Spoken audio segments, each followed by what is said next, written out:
Breaking news. Indigenous people complaining about lack of clean water. Again. Don't they know Trudeau promised to solve this issue by March 2021?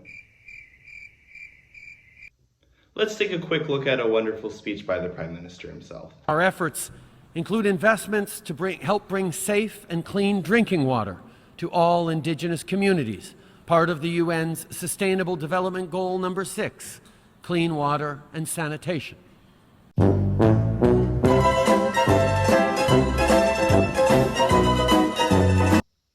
Those videos were taken by Brennan McGuire on the Yendingina Mohawk Reserve. You can find him on TikTok by the username Slaps. Trudeau has done such a thorough job solving reserve water issues that on March 22nd, only 28 communities were under boiled water advisories. Terrific! A boiled water advisory is when the water quality is so bad that it is not safe to drink. This means either boiling your water to kill all bacteria, or buying the oh-so-cheap bottled water sold at your local Iqaluit Costco, where you can find a couple of dozen pack of 500 milliliter water bottles for the measly price of $28. Still a better price than what they were sold for in Coral Harbor in 2012 at the small price of $105.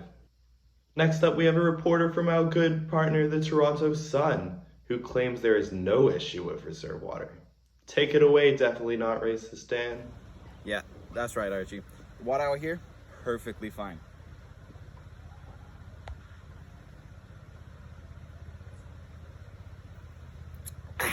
Refreshing. The folks out here live perfect. Back to you. Yes, thank you, Dan. That water looks delightful.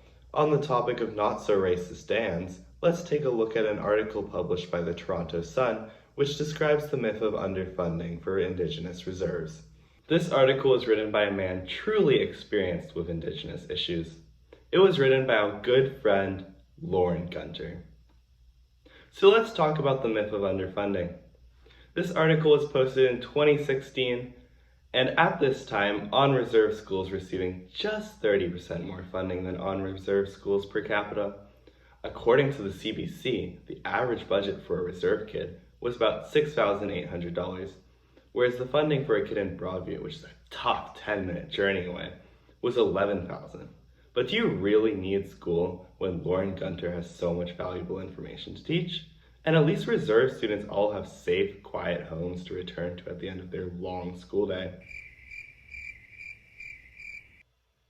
According to the Government of Canada, 310,000 Indigenous people were living in crowded housing in 2021.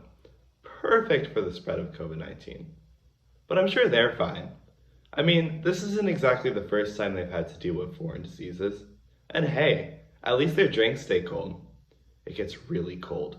Like you're in a fridge, basically, said 22-year-old Natasha Sugarhead, who lives with her mother in an old house that literally has holes in the wall.